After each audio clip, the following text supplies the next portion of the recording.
Nous comptons aujourd'hui 241 jours depuis que la République démocratique du Congo est agressée dans sa partie Est. Madame, Monsieur, bonjour et bienvenue à cette tranche d'information. Tête-à-tête hier entre Joseph Kabila et Denis Sassou Nguesso, c'était au cours d'une visite de travail effectuée par le président de la République du Congo à Kinshasa.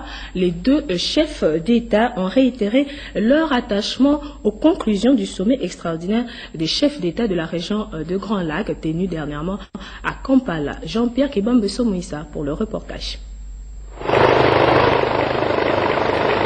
Kinshasa et Brazzaville, deux capitales les plus rapprochées, condamnées à engager des concertations permanentes pour l'évaluation des questions d'intérêt bilatéral et régional. C'est dans ce contexte que l'on s'y construit la visite de travail effectuée ce vendredi à Kinshasa par le président de la République du Congo, Denis Sassou Nguesso. Il a été accueilli à la descente de son hélicoptère au Palais de la Nation par son homologue de la RDC, Joseph Kabila Kabange.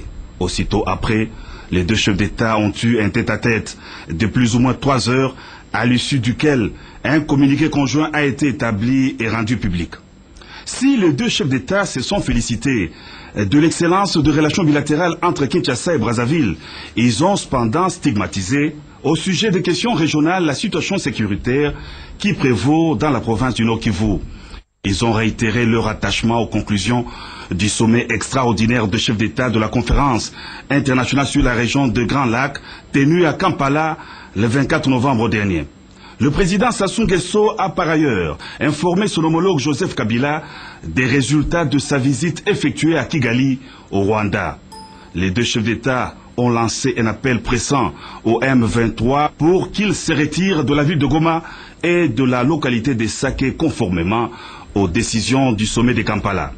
Le président Denis Sassou Nguesso a exprimé la solidarité de la République du Congo au peuple de la RDC et à son gouvernement face à la situation dramatique provoquée par la guerre dans le Nord-Kivu, avant de féliciter son homologue congolais pour les efforts déployés en vue de rétablir la paix et la sécurité sur l'ensemble du territoire de la RDC. Fin de la visite au travail, le président Denis Sassou Nguesso prend congé de son homologue Joseph Kabila Kabange. 3 minutes à vol d'oiseau ont suffi à l'hélicoptère du chef de l'État congolais pour survoler le majestueux fleuve Congo et atteindre Brazzaville.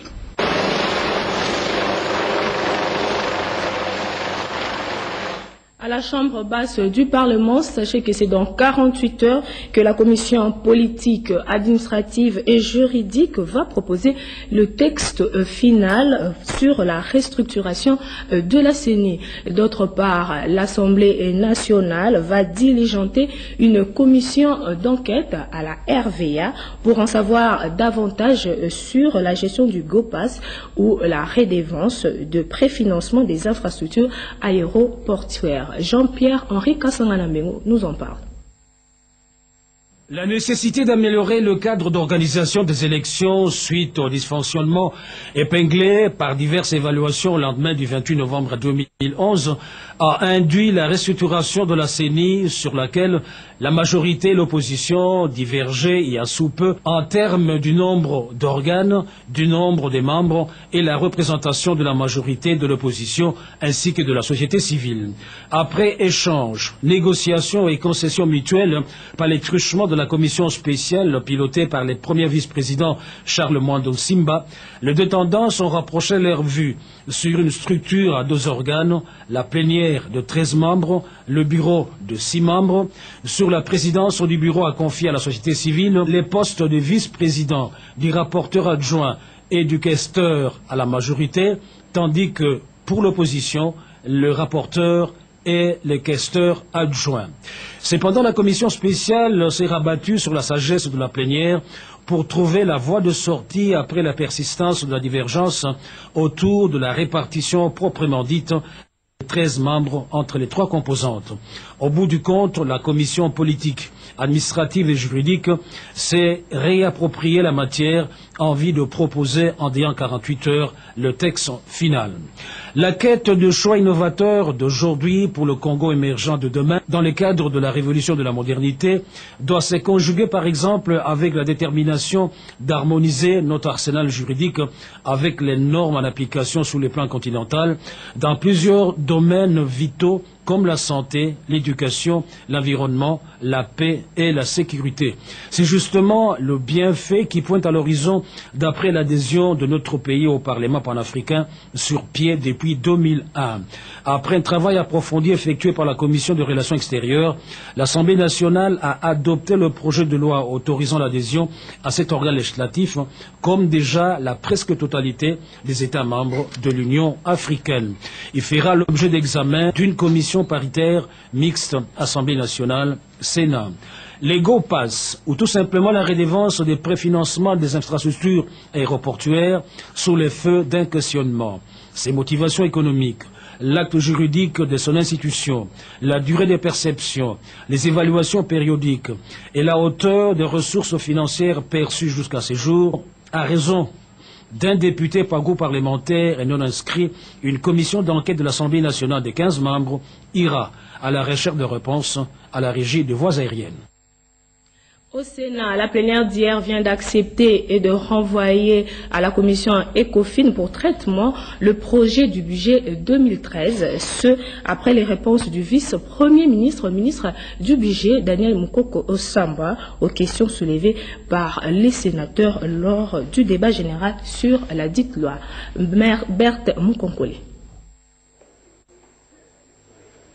Sous la direction de l'honorable président du Sénat Léon Kengwa Dondo, les sénateurs ont suivi attentivement les réponses du vice-premier ministre, ministre du budget Daniel Mukoko Samba, aux questions soulevées au cours du débat général sur la loi des finances pour l'exercice 2013. Sur plusieurs questions posées, il y avait la question sur la stratégie budgétaire. Selon Daniel Mukoko Samba, la politique du gouvernement en cette matière est de faire de la RDC, entre autres, un pôle d'intelligence, un grenier agricole, un pôle économique et industriel, une puissance énergétique et environnementale.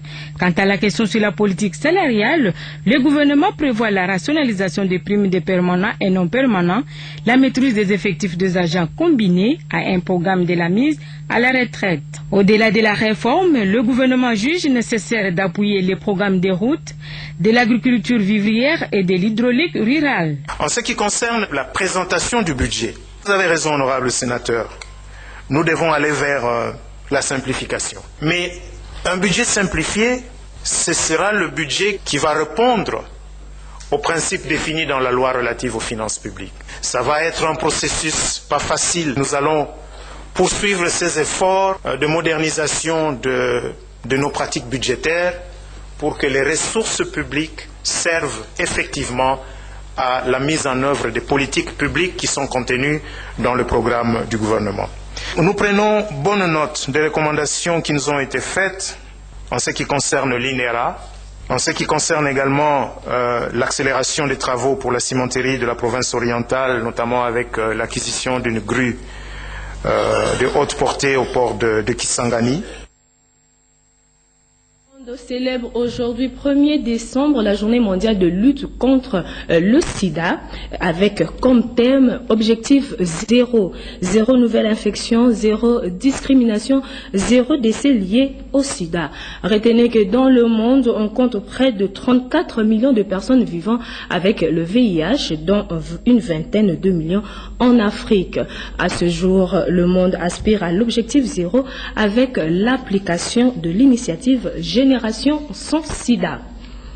Et puis toujours en rapport avec cette journée à Kinshasa, la ministre du Genre, de la Famille et de l'Enfant, Geneviève Inagosi Kasongo, a procédé au lancement du projet de lutte contre le sida pédiatrique, un projet de la Fondation Elizabeth Glaser, appuyé par le gouvernement américain.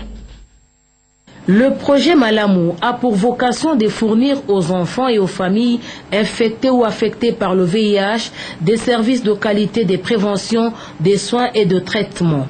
Le président international de la Fondation Elisabeth Glaser pour la lutte contre le sida pédiatrique, Charles Lyon, estime qu'il est possible avec ce projet d'apporter un changement significatif dans la lutte contre le VIH et le sida en RDC. Relayé par le directeur pays de la Fondation, Dr Kemena, pour qui la couverture et la qualité des soins offertes par la Fondation va certainement aider la RDC à éliminer le sida pédiatrique. L'élimination du sida pédiatrique est considérée comme le point de départ pour atteindre une génération sans sida.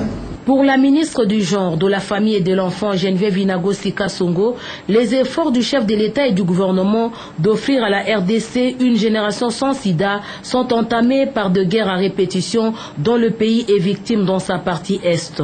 La mise en œuvre des recommandations pertinentes du chef de l'État de mener à bon port la lutte contre le VIH et pour une génération sans sida connaît cependant une entrave certaine à la suite de la situation qui sévit à l'est de notre pays. Intervenant, le coordonnateur national du PNMLS, professeur Kapend, a dressé un état des lieux de la prise en charge du sida pédiatrique en RDC, marqué par plusieurs besoins à combler. Le projet Malamou est mis en œuvre dans plusieurs provinces congolaises avec l'appui du ministère de la Santé, du Centre américain de prévention et du contrôle des maladies CDC et du PEPFAR. Une conférence de presse a clôturé cette manifestation.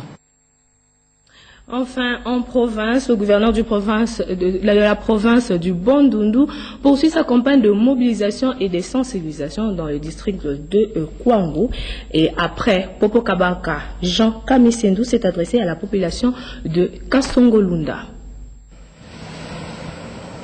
Popo Kabaka, localité située à plus ou moins 200 km de Kenge, dans le district du Kwango, a été le deuxième territoire de ces districts à recevoir la visite du gouverneur des provinces.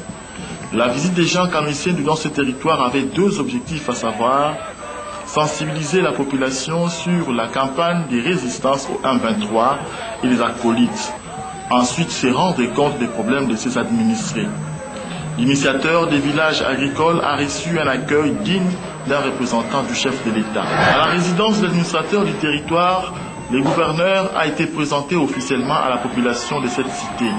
Dans son adresse, le gouverneur a insisté sur la solidarité envers la population de l'Est du pays, victime d'une guerre injuste.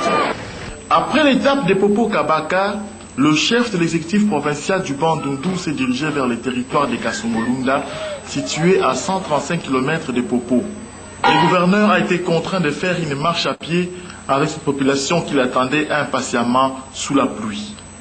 Il a quitté l'entrée principale de la cité de Kasongolunda à pied et jusqu'à la résidence de l'administrateur du territoire où une autre foule l'attendait.